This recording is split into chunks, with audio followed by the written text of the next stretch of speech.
So welcome everybody again to another session with the Georgia Haitian American Chamber of Commerce. My name is Ronald Setut. I am the current president of the Chamber of Commerce and also leading the board as well. Today we have a special guest with us, long friend of the Chamber, which I'm excited to bring in, and I'm excited that she decided to because she is super busy. And it was an honor when she said, "Sure, I'll share my knowledge and expertise because that doesn't always come by easy." But today we have a special guest. Like I said, her name is Jessica Gourdet.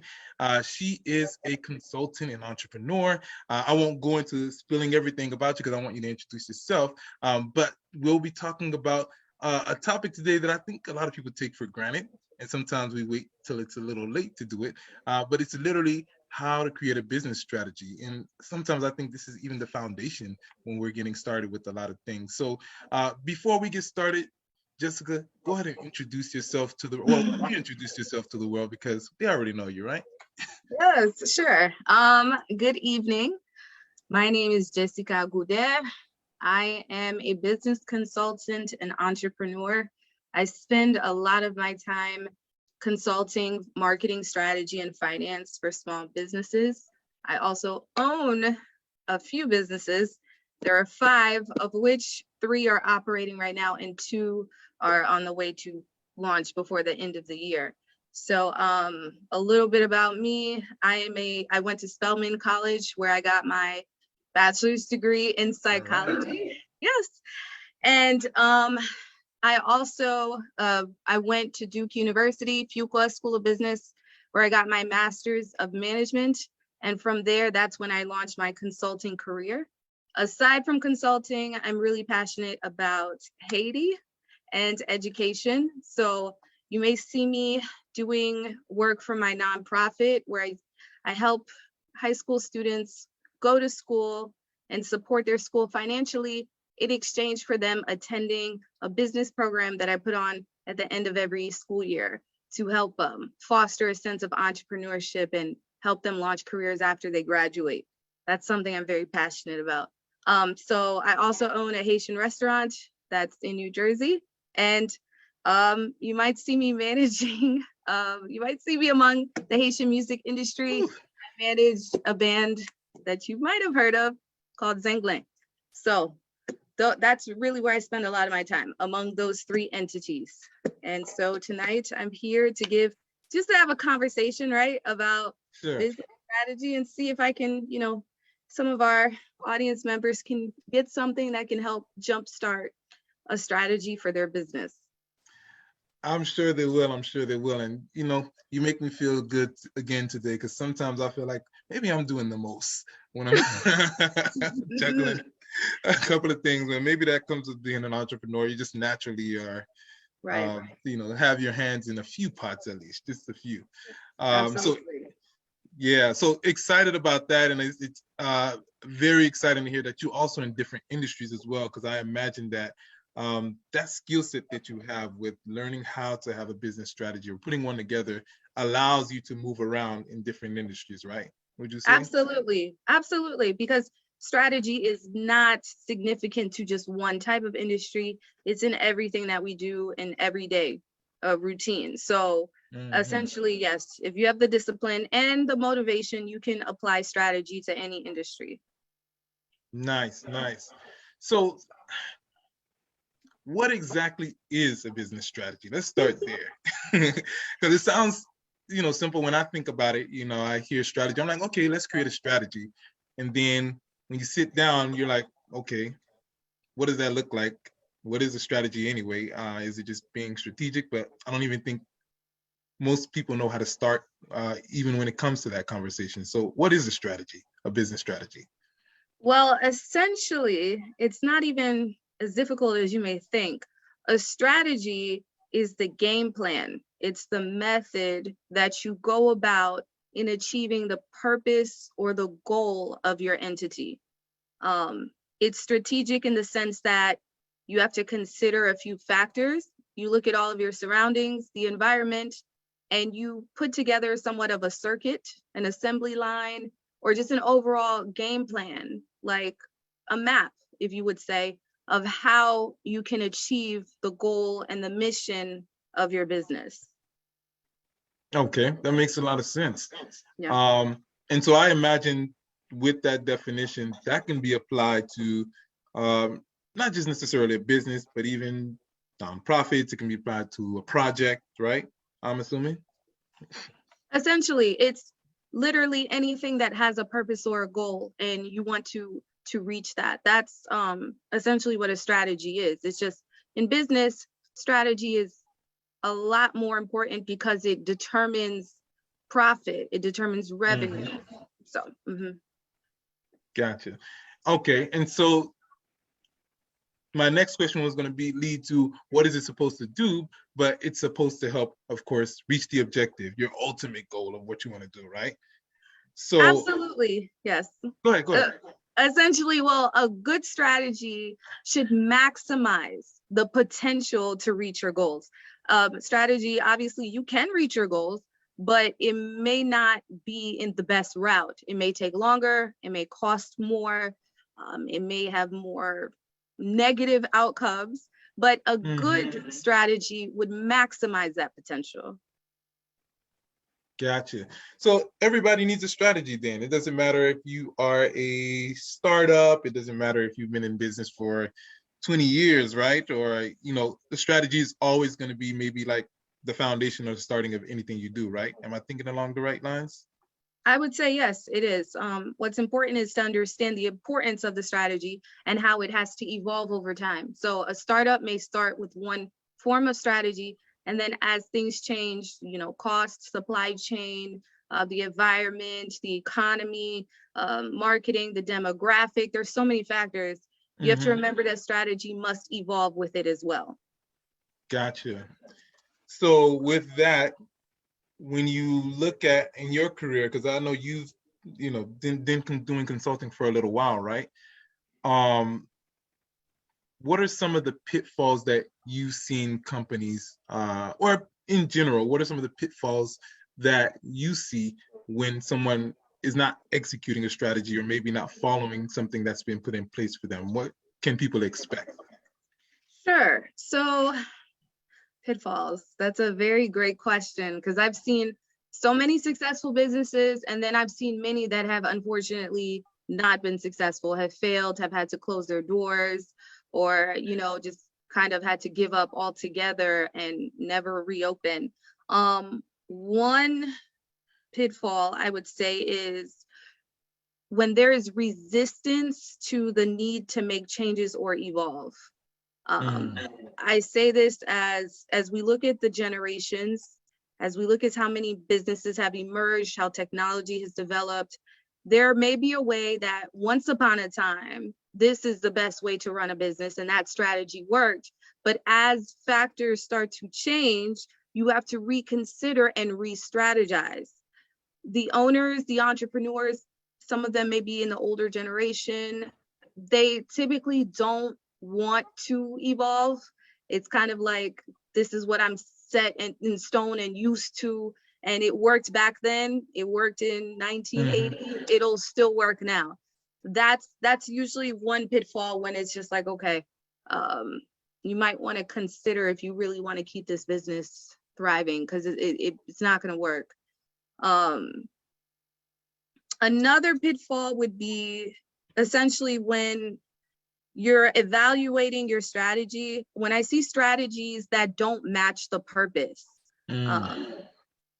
I look at businesses in two senses. Either you are customer focused, like customer centric, or you're money focused, money centric. A strategy that's only focusing on making money, regardless of how customers react or who you're serving, does not work for a customer centric business. So if you're in business, let's say you're in business and you're selling a product that isn't the best, but you're really just doing it for money. You just want to sell it for money and you're sure people are going to buy it. A customer may complain, and the strategy there would be, okay, well, we have no customer service and no refunds or exchanges because we only care about the money. That would not necessarily work for a customer-centric business where, let's say you are a chef, you enjoy making food, and you put your whole heart and pride into it. You make food, you sell it, and a customer comes back and says, hey, you know, this wasn't that good. You can't have a no refund, no exchange policy when you're serving customers. It's like, okay, I'm sorry, what was the issue? How about we give you another one? Here, you can have your money back, or I can give you a discount on your next order. Those are the type of things you have to evaluate when you're considering a strategy with a business. Because if you change the model, or if you switch the model to suit a purpose that doesn't necessarily match the mission statement, that's a recipe for disaster. Yeah, you're dropping some gems there. No, that's good. You know what? And I'm thinking, so, and I don't want to get sidetracked, but just for people who, you know, that was something that I think a lot of people probably need to evaluate, right?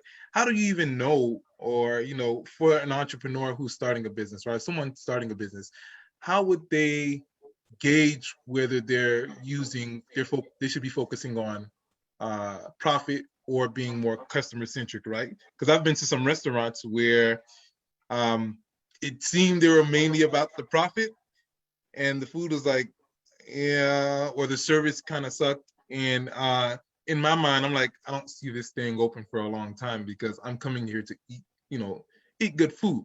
But obviously, if the food is not good, I'm probably not coming back, or I probably won't recommend people there. So even when you're starting a business, how do you even know which direction you should be going? Are there certain industries that fall within, you know, you can get away with focusing on profit, or no?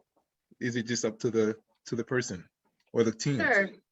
So, and just one real quick, I got a text. Is there any way we can split the screen, or so that to pin you, we can right. So the speaker, so it can be on speaker view as gotcha. well. Sure. Let me do that. While you do that, I can answer the question. This really goes back to, so essentially your question is, how do you know if this business is money focused versus customer driven, customer centric? Essentially what you just asked. The places where, let's say you go there and it's never evolving, customer service is not a priority, the cost kind of matches the product or even supersedes the product. The product doesn't really work, it's cheap, but they're just like, well, you're gonna pay for it anyway. I think everybody can kind of, after the service you received from a restaurant or from, let's see, a hotel, there, you can think of literally any type of business, even if it's something where you're providing a service like graphic design, consulting, accounting, tax services. Think about those types of things. Did you feel like emotionally you were fulfilled, that you would want to come back, that you felt that it was really worth your money, and this is somewhere where you will always remember and refer people and recommend them, as opposed to a place where there are consistent complaints across the board? Everyone can say the same thing and it can be negative, and there's no change. That's how you know it's money driven. And typically the money driven businesses, you can kind of allude them to a scam at times. It's just like, we got the money and now we're gone, and that's it, you know. And honestly, after about a year and I've seen the profit, time to close the doors and start something else. So if you see people who are always starting a new business, oh, I just heard about this new thing, let me buy into this or let me do that, and then after a year it's gone, it's like, okay, time to start something new. That can kind of clue you in and let you know this is more money driven. Gotcha. Okay. So essentially then it is up to the team. Depends on what the team's objective is, right? Absolutely. It's the mission statement, it's the purpose, it's the motivation, it's the heart behind the business. Makes a lot of sense. Okay. So everybody out there, that's you know, your strategy needs to be based on that. And I think there might sometimes, you see that there's a mismatch a lot. Is that very common, or is it just kind of rare, just from your experience? A mismatch in what sense? So a mismatch in the strategy that they're using versus what their mission is, or what they're saying their mission is. So yeah, go ahead. Well, I typically do see a mismatch, and that's when consultants are called in. That's when I get the call, like, Jessica, my business is failing.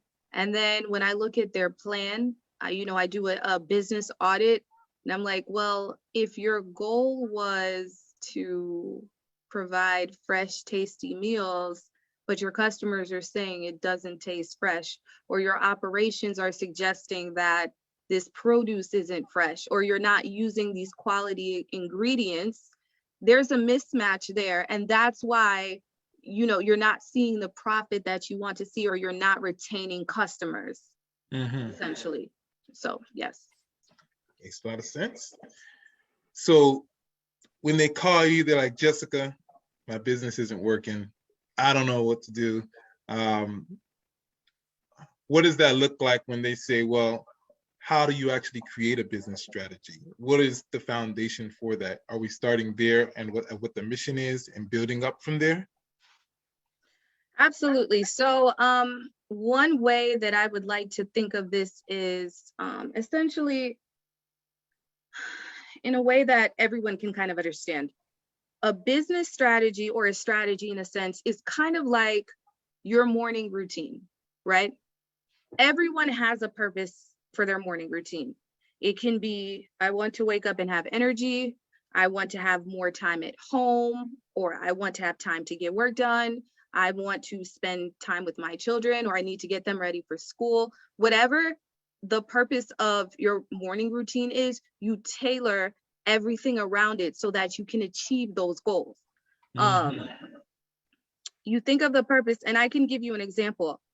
My morning routine, maybe I say the purpose of my morning routine is I want to feel calm yet energized so I can take on the strenuous tasks of my day, because I use my mind a lot. So I want my mind to be free and empty of baggage. And so that's when you start to think about, even your morning routine would start from the night before. It's like, okay, how many hours do I need to sleep so I can feel well rested?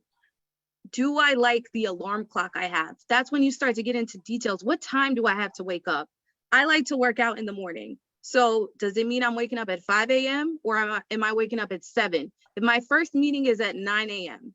and I know I will need 3 hours to truly meditate and get myself ready, that means, what time should I wake up? Every little thing that you do in your morning routine, from the way you slept, making your bed when you wake up, does that help reduce anxiety for you? Do you work out? Do you drink coffee? Do you have to go to Starbucks? Or are you the person that loves tea like me? So I'll go downstairs and start the pot of hot water first. Will I go to the gym? And if I go to the gym, how long am I going to be there? Do I need to be home by 7:30 so I can have 45 minutes or an hour to get dressed, to shower, to do my hair, to do my makeup, and then what time do I need to be ready for my commute, or am I working from home? These are all factors that you look at in your morning routine. And it's something that you don't necessarily put so much thought. You think you don't put so much thought into it, but you do. Because what happens if you have a morning routine that maximizes, remember I said a great strategy maximizes the potential for your purpose. I feel calm and great, but what happens if, for instance, I go to the gym and I actually spent an hour instead of 30 minutes? That panic, that anxiety, like, oh my gosh, now I got to get home. Now I can't, I won't have enough time to do my hair, or, it cuts into my commute. Now I'm anxious because now I'm going to be late for work. These are the types of things, the types of factors that you consider when you are creating your morning routine. Essentially, you can translate that into a business strategy, if that makes sense. So if everyone can just kind of analyze what they do, the way that you want to feel, and essentially you see, was your purpose fulfilled? So in the morning, by the time I sit down at my desk, do I feel calm? Do I feel energized? Am I ready for the day? If the answer is yes, I did something right. If the answer is no, then I already know tomorrow morning I can't do what I did today. Something has to change. because I'm not reaching my purpose. Right, right. No, that's a really good start. And I'm wondering because, I did something very similar with my wife, right? She was trying to start a new project. And so we sat down and did something similar, right? Um, and it's making me wonder, though, is that something that you feel the average person can do on their own? Or is that when we pick up the phone and call Jessica or some professional and say, I need you to come in, right? Because even to a degree, I'm one of those people that like to be held accountable too. So there might be some moments where I know I'm supposed to be doing something, and then I might call somebody for advice or a consultant to come in, and then they'll say, this is what you need to do. You're not doing it. And, maybe my mind is just being lazy, or maybe some of us are not wired to think that way. Is that something you think the average person can do, or do you typically need to call a consultant sometimes, or do you even recommend that? Well, to answer your question, I think everyone should do what is best for them, in the sense that you already know you can't do everything. Mm-hmm. I myself do not like technology. That's not something I desire. I don't like to try to do graphic design, making websites, fixing computers. No, I will never do that. And when I try, I get frustrated. And what happens when it's like, well, Jessica, you have to make your own website? Procrastination, because it's like, I know I have to do it, but I'm already anxious about the task, because that's not something I excel in. Mm-hmm. This is when I say a good strategy is to set aside the funds and the time necessary to kind of allocate to the resources that can do it for you. I will always pay someone to do my website, because that's not something that is my expertise. And when I have to do it myself, something that can take an hour would take me about a week, because I push it off. That's something we as humans just kind of do. And that's kind of where my psychology degree comes in. And I'm just like, okay, I see. You know that's not your expertise, if you know that that's something you may not want to do, and you consider the time constraints that you have, it would make a lot of sense for you to just call a professional. If there is a leaky pipe under your sink, are you going to go research how to fix it when you need to make dinner and you need to use your sink for water? Or are you going to call a plumber and just say, look, I need this done, get it done?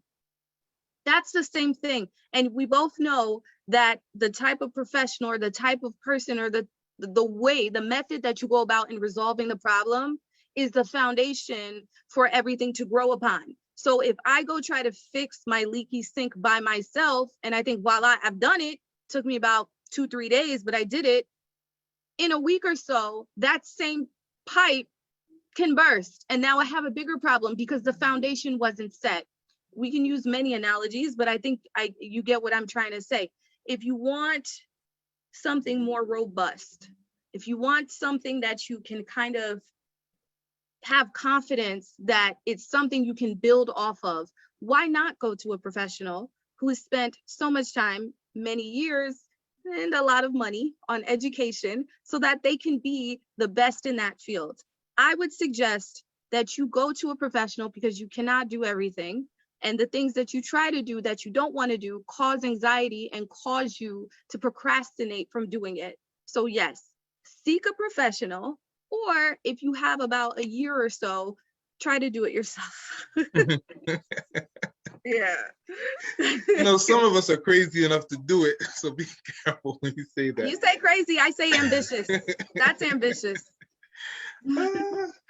No. So I mean, I guess this is beautiful too, because this is where, you mentioned this is where your psychology part comes into it. And I think it's tying in really nicely in terms of how we actually think, right? Because there are some of us, especially when you talk about people who are trying to bootstrap things, for example, right? Where we might think that we're helping ourselves by just bootstrapping and cutting costs and saying, okay, I'm just going to do this. But in the long run, had we forked up the money, or put something aside to just trying to get somebody to help us, a professional at least, it would have taken us further within that year or 2 years, versus spending so much time and energy trying to do it. Even though I'd say even if you're capable, right, to a degree, If that's not your expertise, because I found myself doing that at some points, if it's not my expertise, even if I'm one of those people that want to learn how to do it, it might not be the best use of my time to try to spend, like you mentioned, the next couple of months trying to trying to figure it out, and then that learning curve that it takes, when I could just call Jessica to make it happen and solve my problems. Correct. So, Correct. so then let me ask you this: is there then when we're looking at that, is there an assessment that the average person can take, or is it just a self-assessment? Is there somewhere that we can go to say, okay, this is when I know I need to bring somebody in to help with this strategy, or can that be something that we do ourselves, just analyzing based on what you just said? Well, I think for the average person, the average entrepreneur who does not, place emphasis on strategy, or who does not have that expertise, I would rather say, you can kind of tell when, hey, maybe I need to call in a professional, right? Let's, for example, look at taxes. You can try to do it your own, right? You can say, okay, I got all the receipts. I'm going to look up every word and figure out what this form is. And I'm going to go ahead and file my taxes myself because I don't want to pay a professional. And I'm going to try. And so you file your taxes, and then you get a letter from the IRS that you owe about $3,000-4,000 in back taxes. What did you learn? Essentially, what did you learn? That you maybe got a $4,000 education. Well, it's like, okay, so you understood that maybe you made some mistakes. Clearly, you made some mistakes, and someone else pointed it out. Remember, as I mentioned earlier on in the call, a great business strategy should maximize the potential to reach your purpose, to reach your goals. So if you have had a business for 3, 4, 5 months, and within, when you look at, startup expenses, when you look at profit, et cetera, just for the industry that you're working in, and you don't see any movement, you see things going in the opposite direction. You have, attrition, you have employees leaving. You see that you're constantly in negative. The feedback is not the best from the general public. This is when you can kind of just say on your own, something is not working here. I need a second pair of eyes. I need someone to come in and see what's going on. This is when you would say, okay, maybe I should look in for a consultant. I should look at the strategy that I've used so far, because it's not working. And if you want to, you can use the analogy that I brought forth again about the morning routine. Like I said, my morning routine is focused on me feeling energized and feeling calm. It's a form of mediation. I need my morning to go a certain way for me to have the energy, the patience, the discipline, the atmosphere like that I need for the rest of the day. So if I don't work out, my day is terrible. I don't have that burst of energy. I don't have the patience I need. It's a clear difference. If I don't have tea, if I don't have like a 30-minute meditation, the whole day is a mess. And that's how I know, okay, Jessica, tomorrow you need a better strategy so that the rest of the day can go well. That's the same thing with your business. If you see you have not made $1 in profit and it's been 6 months, it's like, okay, it's time to re-strategize. Gotcha. And so I see, a couple of familiar faces in the room, and I'm curious, and I think I know, but there are a lot of small businesses, right? And I know you work with small businesses now too, but you've also worked with, large businesses, corporations, or whatnot, right? Am I correct? Yes, I have. So, do you see the same type of problems even on that level? And I'm just throwing that question out there because I'm wondering, just so people who, even small businesses as they're growing, and they're trying to reach that level, maybe some of them.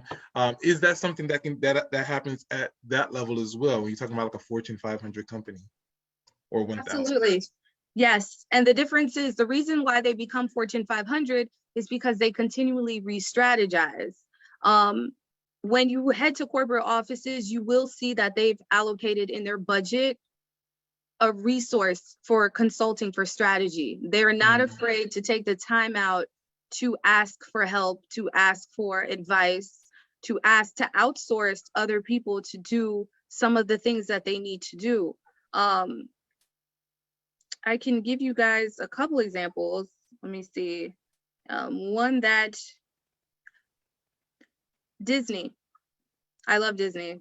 I love Disney. It's a great company. It's a great entity. But Disney was not always where it is, how it is now. It wasn't always there. Disney, when it started out earlier in the 1900s, you know, their strategy was to make everyone feel like a child, feel like a kid, but they wanted it to be affordable. And so you can go to Disney at a much, you know, it was much cheaper back then to go to Disney. And then they found that as they're making cartoons, you know, children grow up. So you're watching Mickey Mouse and you're watching these cartoons as a child, and then you grow up and you don't want to watch them again, right? This one strategy, and I remember among many things that they've done, but one thing Disney will do is every 10 to 15 years, they said, we will remake the same movie. That's why you'll see them remake the movie, but maybe, you know, obviously they're going to remake it for the time. So if we're watching Mortimer Mouse, which is Mickey Mouse, and we watch it now, like with Mickey Mouse Clubhouse and whatnot, and you think about the other Disney cartoons and characters, they come out with it again every 10 to 15 years because children, it's a new demographic. So the child that was 10 watching, you know, Cinderella back then won't be the same child 10, 15 years to watch Cinderella. It seems like Disney's always new. Though we know these stories, every 10 years they redo it so that the new audience, the new generation of children can have that same, oh my gosh, wow factor. Like, I love Disney, it's magical. And that is also the basis of how they keep their parks in operation. Because imagine if no one knew what these characters were except the grown-ups who first had them, you know, had to experience them when they were younger. Disneyland would not be able to exist, because it's like, why would you still go to Disneyland? You're no longer a child. That's a strategy that they use. And where did they get that from? They hire consultants, they hire strategists, because there was once upon a time where Disney was not making money off their parks. They were actually very negative. This was a case study I studied in school, so I can tell you that much. But that's just an example of how these corporations, they become Fortune 500 because they realize they can't do it all. And they hire people who have a fresh pair of eyes. They develop plans that they implement, and then hopefully they can maximize the potential to reach the goal. I love that, actually, man. I'm glad you brought that example up, because now that I think about it, I mean, it makes a lot of sense too. And I guess even from the extent of as you get older, you know, these kids have kids, you know, I'm going to spend my money to make sure they watch Lion King now, because I grew up on Lion King. So now I'm going to go watch it with them. And they're, you know, they're recycling, but it's also, like you said, it's refreshing something that's old, but keeping that same, those same projects or same characters are relevant, and they don't have to keep changing up every single time. Well, they'll update, if you will, those characters, but it's not like a whole new project. Absolutely. So I know I can go on and on with questions, but I know we have an audience, quite a few people in here, and we're already 30 minutes in. And so I want to, if you have questions, go ahead and start dropping them in the chat, or you can raise your hand and we'll unmute you, because it's a lot of good stuff. And I know some people came in late. If you came in late, we are with Jessica Gourdet. She is a consultant and entrepreneur, runs several different businesses, has worked on many different levels, and definitely a great friend of the chamber. And so she is here talking to us about creating a business strategy. So if you have any questions right now, go ahead and start dropping them in the chat or raise your hand. And that way we can go ahead and get to you, because I know I don't want to steal all of the juice from Jessica, just in case there are some people over here trying to become Fortune 500 companies themselves. Which I know, Jessica, you can help them with, right? Can lead the horse to water. I can advise them. I can direct them. But essentially, it's up to the entrepreneur to decide if they're going to take the leap of faith or going to stay in familiar grounds. Okay. So let me ask you this then. If I was going to go ahead and do a strategy myself, right? Or at least attempt to do one, because I feel like I'm smart enough, right? What would be some first steps or recommendations that you think I should take to start a strategy, or some things to consider, right? Because I might lay out a plan and I might think it's sound, but if I've never had a consultant, maybe I've been in the industry for 15 years, and I feel like I have a good grasp on it. What are some recommendations or maybe components that you think I should consider when I'm putting a new strategy together? Does that make sense? Absolutely, sure. So the first thing, and I've said this a couple times on the call so far, is that you really do need to look at what the purpose is. What is your goal in a couple words? Is it to make more money? Is it to attract more customers? Is it to, something that shakes the industry? What is your purpose? The next part is research. And this is the part that kind of loses people. It's more than just a Google search about what is your product and how much you should sell it for. It's actually looking into your competitors. It's comparing markets. It's looking at economical factors. It's considering the demographic and the customer that you're selling to. Even price points. Developing the proper price point can make or break your business. It's also about working with a team and the people that you decide to work with. We all have different personalities. Some people blend well and some people clash. Sometimes that you have maybe one leader among a group full of like B types. You have A types versus B types. You have those who think with the quantitative mind versus the qualitative mind. That's very distinct. When you're working in a team, there are some people who can do the creative process, and then there's some that will do the math, but they can't switch roles. The research part is so important. And I do think among that research, you should also look for other people who have done what you've done. It's so important to see who's already out there. And what you can do is actually adapt other strategies that other businesses, maybe other countries, just depending on the market or the industry you're in, has already tried. And it's like a tried and true method. That's something that you can look into as well. And then lastly, you need to see if these resources are even accessible to you. For instance, I know technology is an excellent industry to work in. It's high risk, high reward, and it's high growth. But you may need investors. You may need that capital. You may have a tech idea that can literally shake, it's a disruptor. However, the capital is necessary. You also need to have the confidence to sway investors if you decide to go that route. Angel investors, philanthropists, if you're looking for donations, whatever you're looking for, you need to be mindful that the resource may not be readily abundant. So you can be sitting on a new tech innovation for 5-10 years because you never got the 1 million in seed that you needed. And lastly, another thing, when it comes to your strategy, a lot of people see the end goal, the final picture, and they move it up to the front. I've told a lot of my clients, your cup needs to be running over before you move to the next level. So let's say you're like, I want to own 10 restaurants and I want to be the top producer of Haitian food or Italian food or whatever it may be in the state. I want 3-4 restaurants that is bringing in $1 million a year. That's an excellent goal and it's attainable. However, you don't go out and buy 10 restaurants. You don't go lease 10 restaurants the first month, right? Right. The proper way to do it is start with one location. And when that location is just bustling, literally like too many customers, we don't even have enough employees.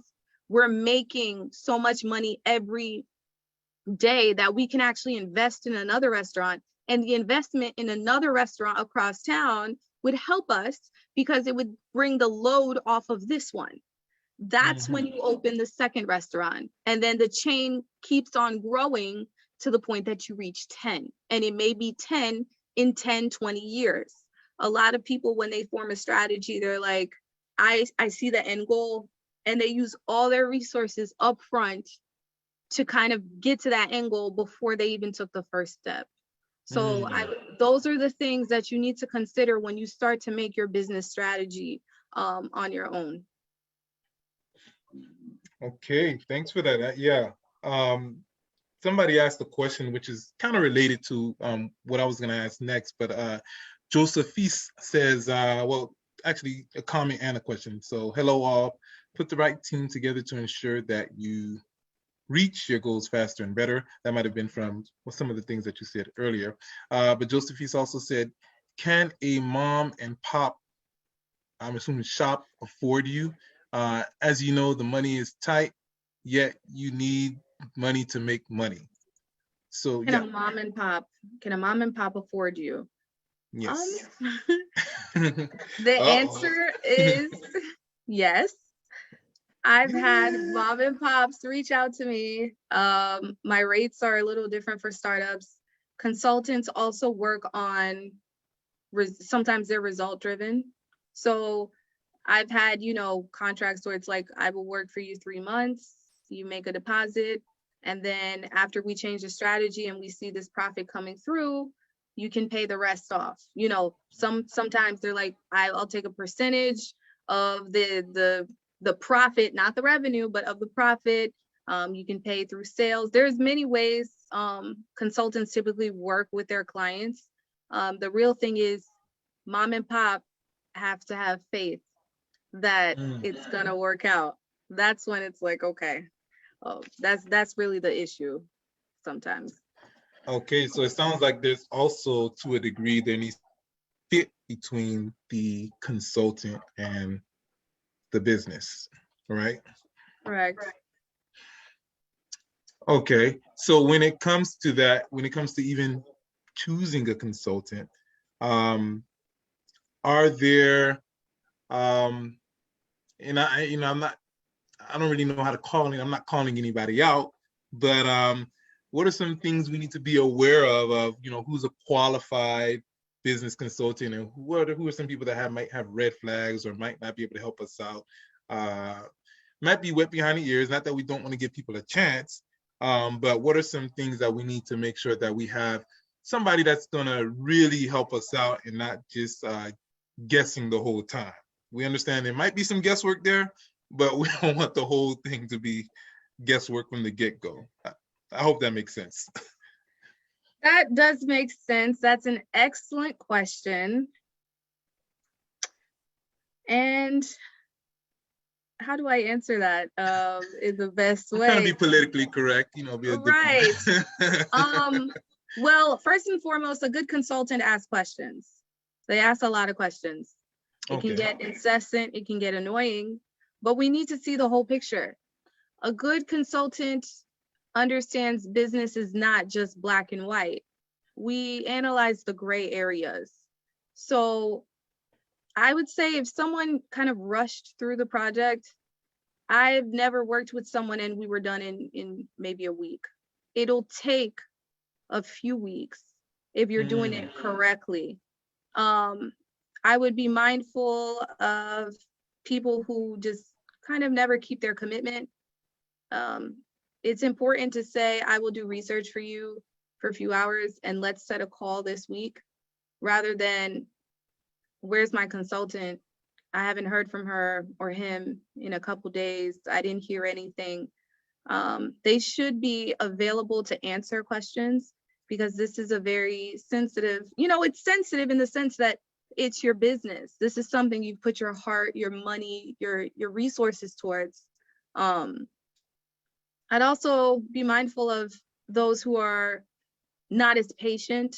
And this is just when, if you can get high profile clients and you just kind of like, you're there for the money, you don't have that much patience. Whereas business requires so much patience. It requires rerouting and re-strategizing and redoing things.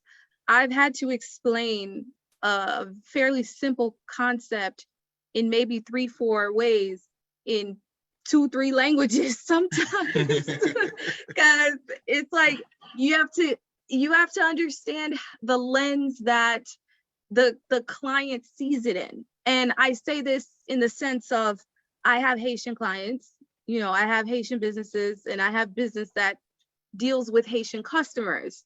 So one struggle that I'll disclose is that business in Haiti versus business in America are very different. And then you have the people who grew up in Haiti, maybe started a business in Haiti and then came to America, and they had to adapt. We see that, and we'll see the success there. But then you'll also see those who doesn't have any business experience, came from Haiti and then came to the US and was like, I'm going to start a business here, regardless of whatever these laws are. I've had to deal with so many personalities. I've had to deal with people who do not speak English, of all ages. It's like, it was easier for me to explain to like the 25-year-old, you cannot put a Lysol spray next to an onion in the kitchen, even though you just took it to wipe the counter. That's not, health. There are laws. You can't do that. Whereas explaining it to the Haitian that does not speak English, that came here 3 years ago and is 65, I had to explain it very differently to her because she did not understand why that was, a violation. What's the big deal? Yeah, nobody died yet. Right. It was such a violation. It's like, you have to consider growth. You have to consider mindsets. There are things maybe in Haiti that don't really exist here versus like, wow, they came from Haiti and they've seen a microwave. And I was like, okay, no, the microwave is at home. But at a restaurant, this is actually an advanced commercial oven. So it looks like a microwave, but you can't put, there was just so much that I had to explain it in a way that it's like, no, you cannot, what a microwave does in 4 minutes, this will do in 30 seconds. You can't do it. It's not the same thing. You really have to look at people in the way that they view. And that's where my psychology comes in. I'm just always so patient. I'm looking at behavior. I'm looking at emotions. There are some people who I need this to feed my kids. This business feeds my family. This business feeds, my children. This is the fund that I need to send my kids to school. You see that grit and that motivation and that passion a bit differently than someone who just kind of, I inherited 50,000 from my grandma, and now I don't know what to do with it. So I just want to start something up. A good consultant would have the skills and the time to kind of just give you a little bit of leg room when it comes to patience and understanding why things have to go a certain way and why the business isn't succeeding the same way. Very interesting. It sounds like I'm so tempted to ask you some questions because I know that you have a lot of stories around that, and that's probably hilarious. Maybe not hilarious at the time, but sometimes you have to laugh so you don't cry. Sorry. Yeah. So we got another question from the audience. Did you have to fire a client? Have you ever fired a client, or maybe terminate a contract per se? I did terminate a contract. Well, I have, yes, I have a couple times. What was if you can, explain what that was like in the sense of the reasoning, if it was something that was more personality wise, or maybe things weren't progressing. What was that like? Well, one reason I can tell you, one of them, this was back in, this was several years, maybe 6, 7 years ago, when I was starting out. I think there's a line between disrespect that's personal and emotion that comes from just the passion of your business. I had a client who was working with his wife. They made wonderful food. It was a very small business, restaurant, literally really small. But the food was great wraps, healthy food, fresh fruit. It was so delicious. And they put a Caribbean touch to it. It was great. However, the wife and the husband were going through it. It was kind of toxic at times.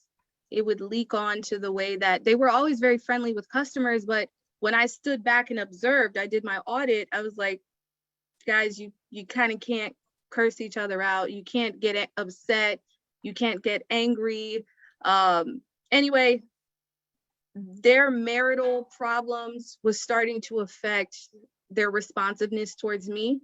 And also there was just an instance where the client didn't have money, which is fine. I can work on certain, payment plans, but then it became they started prioritizing other things. It was, well, my son's birthday is this month, so do all of the work and I want a discount and I'll pay you in 5 months. Oh, wow. And I was like, I'm sorry, I can't do that. He's like, well, I have to buy my children Christmas gifts and my son's birthday. And I understand. Well, I don't understand. I'm not a parent, but what I do know is that if this work isn't done, you may not have a business in 6 months. You have to prioritize something here. And it turned into, I got cursed out. He cursed me out. Oh no, not Jessica. They didn't curse you out, did you? He did. He yelled, terrible customer service. I sent you customers and didn't even ask you commission. And I was like, that's not how it works. But okay.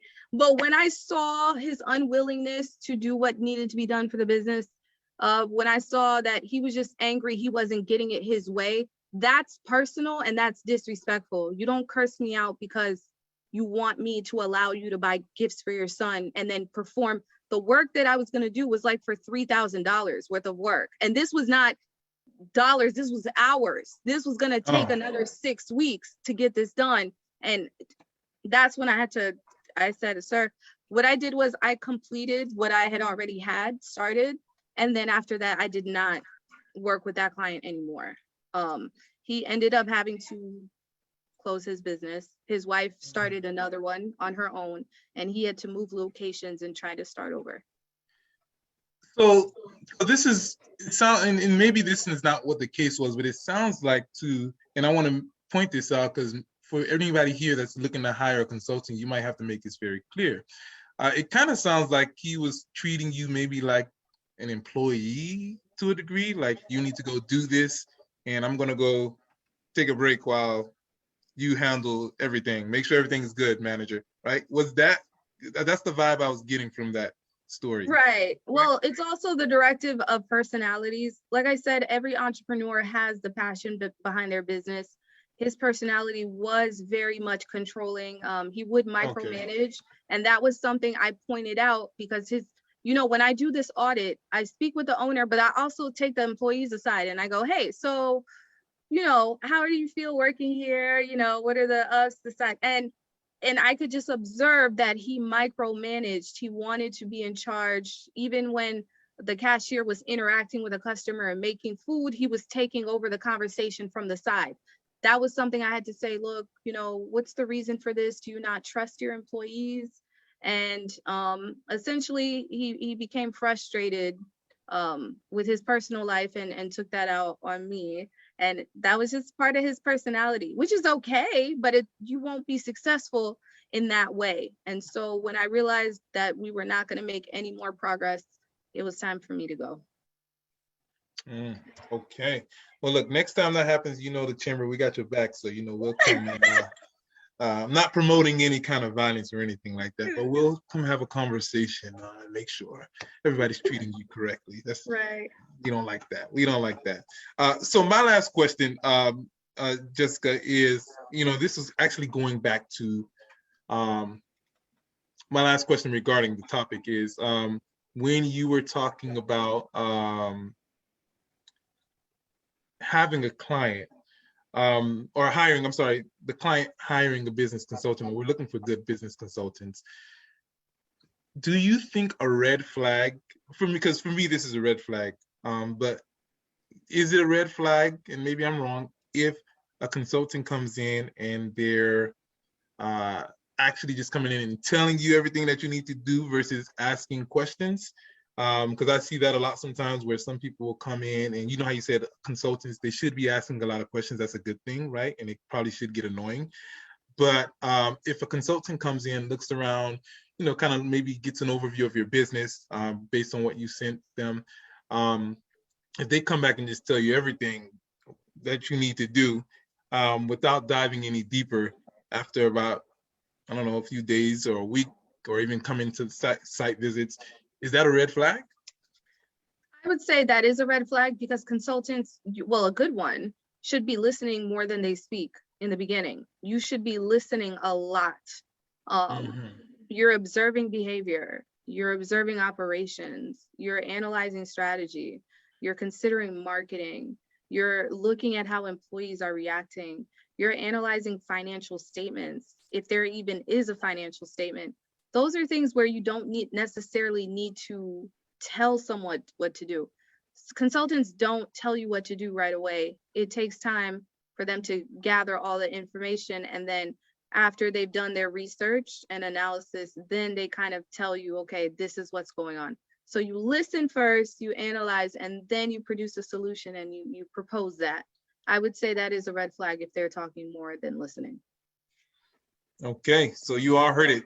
So you all should know, everybody here should know at least the basics of how to find a good consultant, or when you run into some, what some good consultants are, and maybe what some red flags are. So I won't say bad consultants, maybe consultants that need to improve. All right. So at this point, Jessica, let me ask you, if somebody's interested in hiring you as a consultant, how do they reach out to you? Are you even taking any more clients? Because I know you're doing big things and you're busy already with your own businesses, managing bands and everything like that. Can somebody, you know, are you available? Is there any availability to hire you as a consultant? There is availability. I am taking clients. You know, life is about how you manage your time. That's what determines your success. Not all clients are the same. There are some people who just need direction on filling out certain applications. They want to know how to register certain things. They're looking for a quick tweak. I am taking clients. If you would like to, at this time, I'm just now reworking on my website because, like I mentioned before, technology is not my thing. Someone else will do it for me. But you can reach out to me. You can reach out to me via any platform that you see while I get everything, while I rebrand and get email and all of that up. You can send me a message on Facebook, on LinkedIn. You can also send me an email. And they can find you at Jessica Gourdet. That's spelled, last name is Gourdet. Yeah, on all platforms.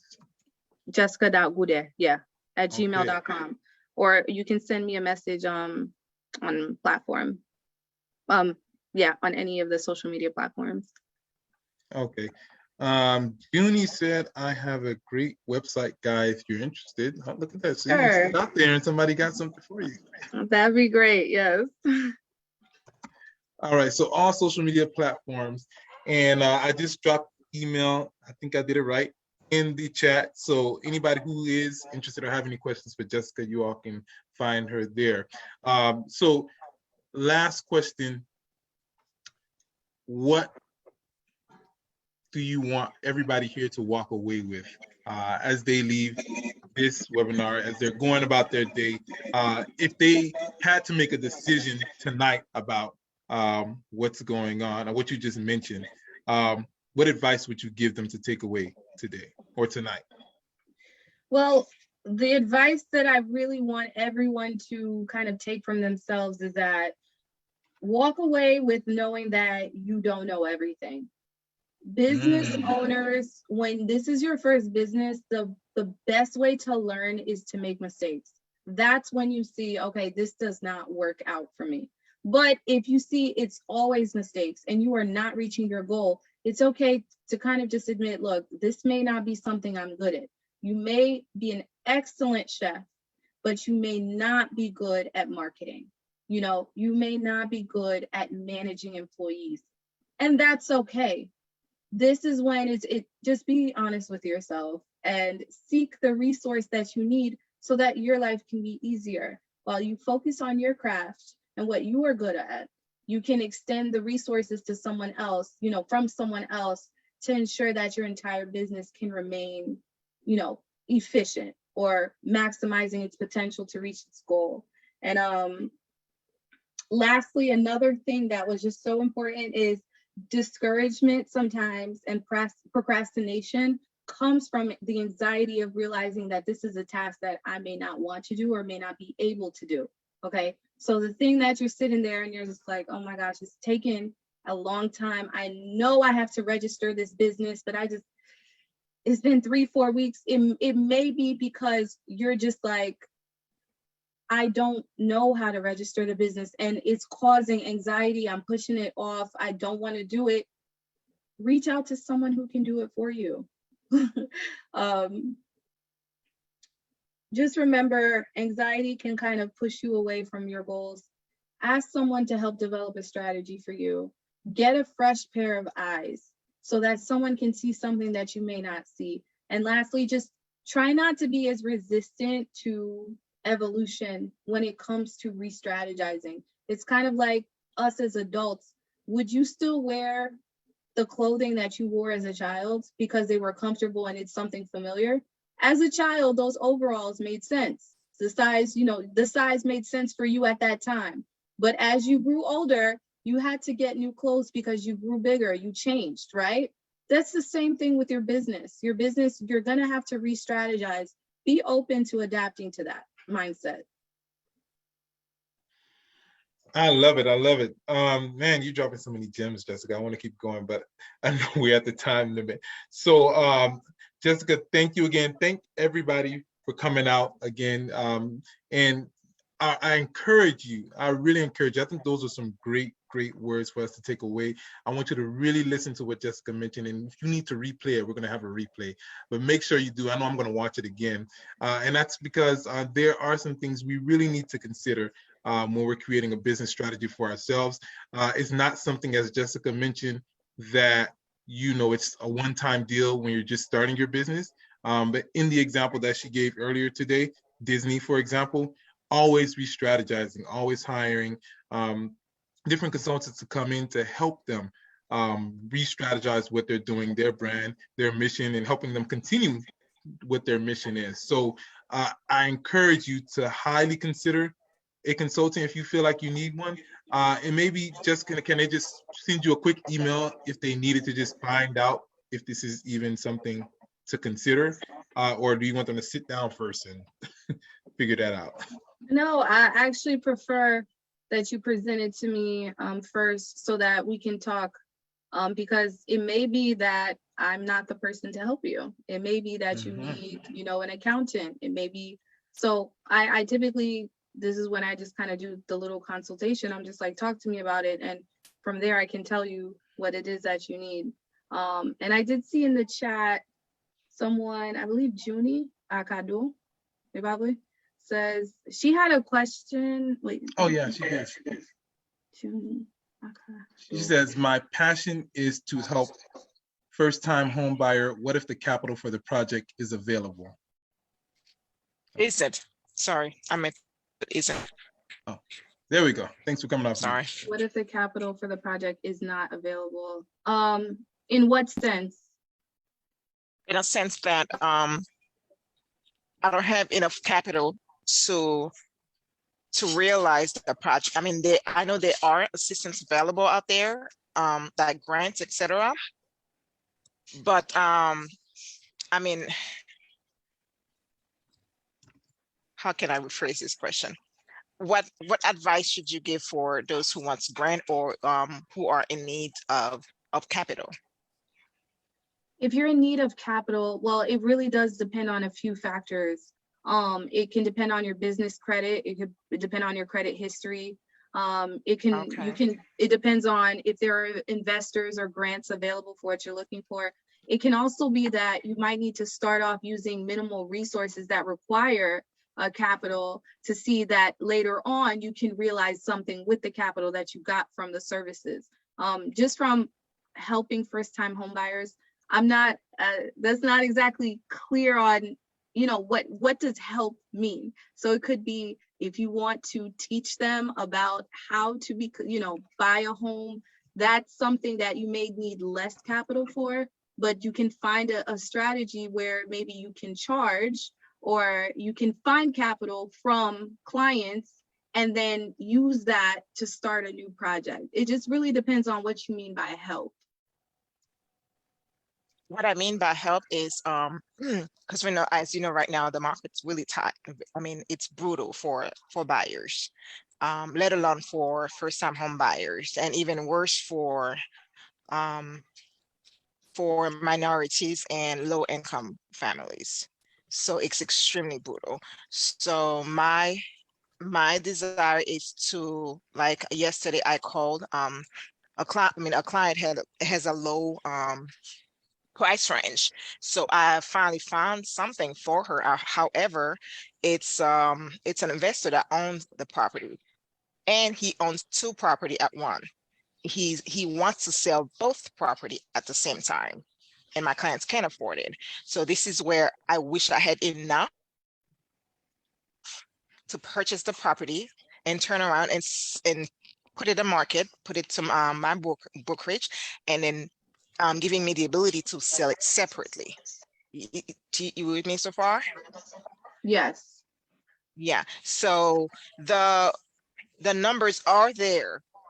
I mean, she can't afford one, but she cannot afford both.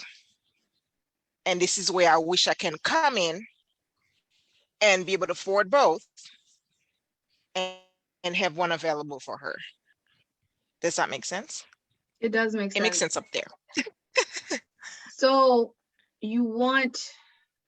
see here, this is where I'm looking at two directions here. It seems like in one sense you want to help, but it's more so you want to help by being able to sell, right? And you don't have the capital for that. So what is another way that you can help?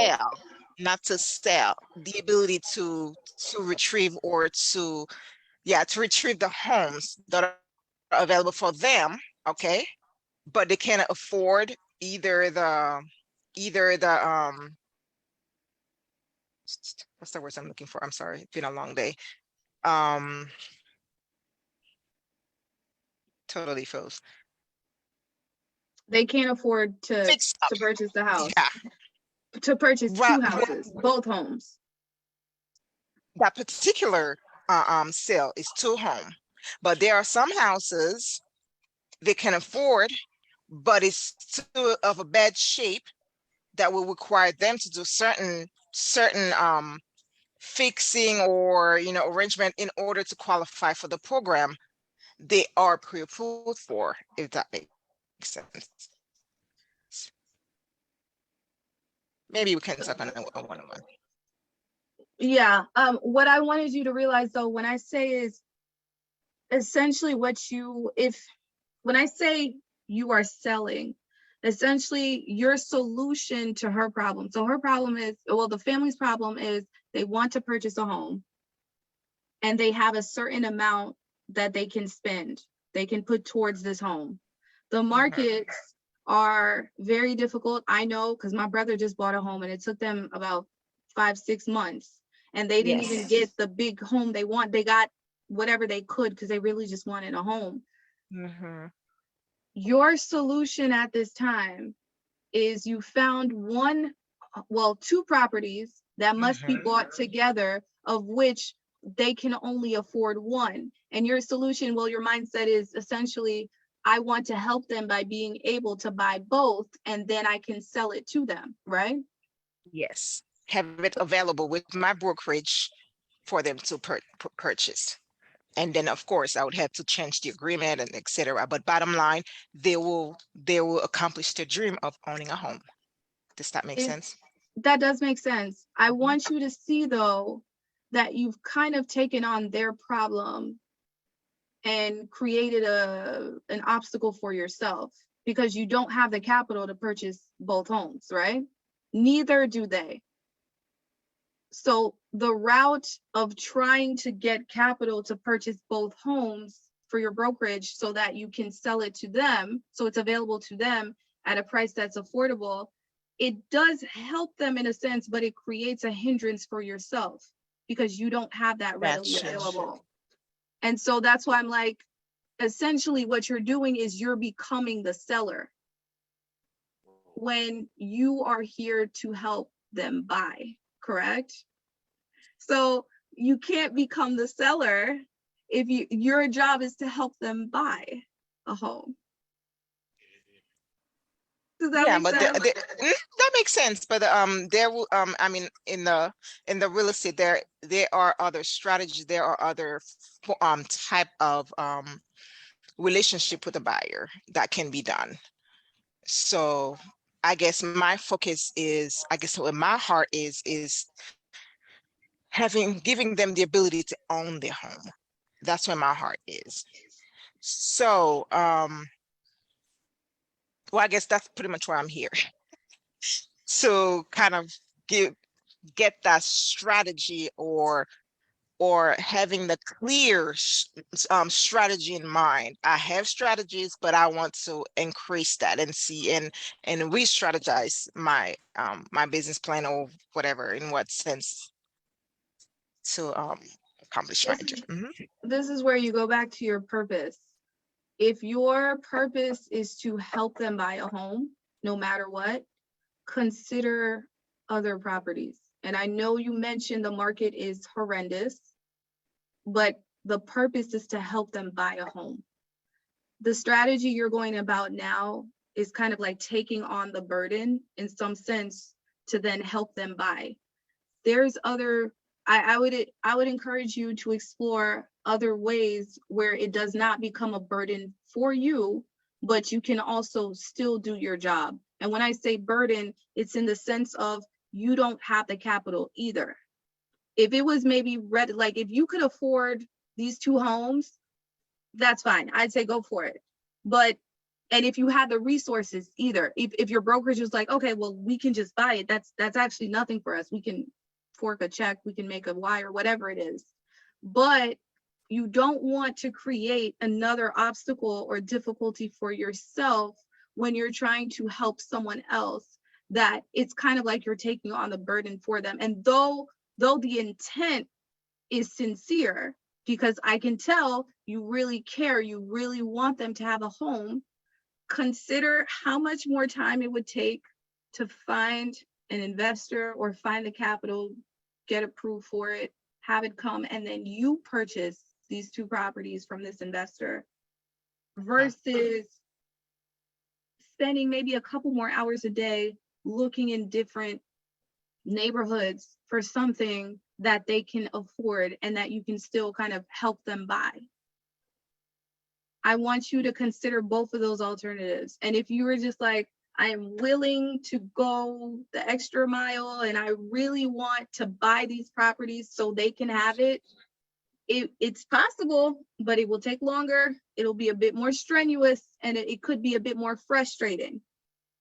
But I want you to realize that from what you've just told me, you're kind of taking on their problem and making it your own, because you don't need the house, right? You're not buying it for you. You're buying it so you can so you can sell it to someone else.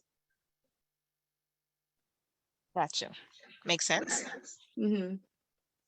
Makes a lot of sense. Thank you. Appreciate it. You're welcome. Sure. Thank you for that question, Junie. I think that was good. I'm glad we got an example and I'm glad somebody came in and we were all able to witness that. That was pretty cool.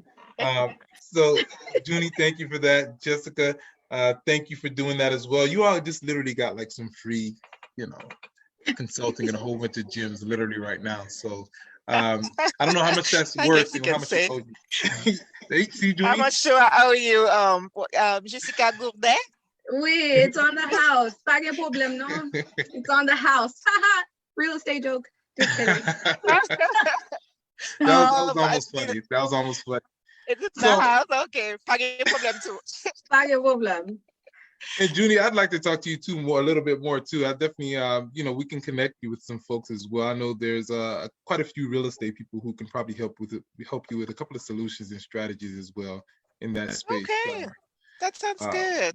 yeah, I know some folks because I dabbled around with them too.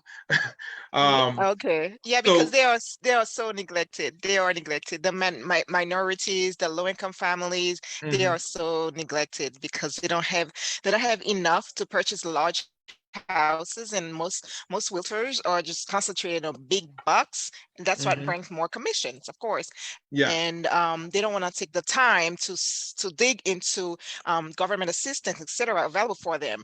And it just made me so mad. It just crushes me when my clients say, I just want to give up because no one wants to take the time to help me find a house and stuff. It just crushes me. So that's why I don't So care too much about selling people's property. I'm so focusing more about helping them find. yeah, and that I don't know if you heard well, you were here during that part, but I think this is really a good point for you to look at a strategy where you see how Jessica was Hmm. talking about that aspect of, is this just for profit or is there a mission behind what you're doing, right? So I'm not sure, I'm not a consultant, but I imagine that there might be something overall that you're trying to do with your company in terms of helping minorities with housing in that space. And so there might be a strategy. Jessica, you're the expert, not me.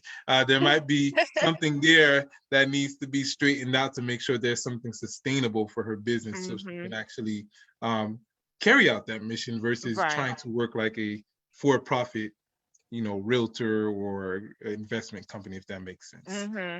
Well, like Jessica mentioned earlier, because sometimes when we have all those great ideas and we want to help, and your heart just in there, and you have all those strategies all combined together, and sometimes it's hard to generalize, well, not generalize, summarize the strategy, I guess you can say. Mhm. So Good. yeah. So I'm gonna reach back out to everybody. And I want to get feedback from everybody because it seems like you all really enjoyed it, and we stayed over time, and you all are still here. So, so one of the things that I'm very interested in is seeing, getting feedback if this is something that a lot of the members of the chamber feel like they really need. We want to make sure that we bring Jessica back in any way that we can and set up something more personal for you all. And that way we can really vet out what some of the members need as far as their strategy. And don't worry, the chamber is going to be right there trying to back Jessica. We'll bring Jessica in and we'll work something out with her so we can make sure that the members get what they need. And you, Junie, as well, can make sure you live out your mission because that's what we're here for. And that's why we have Jessica here, because she's such an asset to the community, the world. And we definitely want our members and the people in our community to know as well that Hmm. we have somebody here that's been doing it and that's willing to help us as well. Hmm. So I appreciate you all being here. Jessica, I can't thank you enough. I'll bother you in a little bit as well. Again, the email is there, jessica.gourdet@gmail.com. And of course, we're going to send the replay out. So if you need to watch it again, just to make sure if you need to hire Jessica or not, or, just reach out to her and get some information, it'll be there as well. So have a good night, everybody. God bless you all, and we'll catch you at the next one.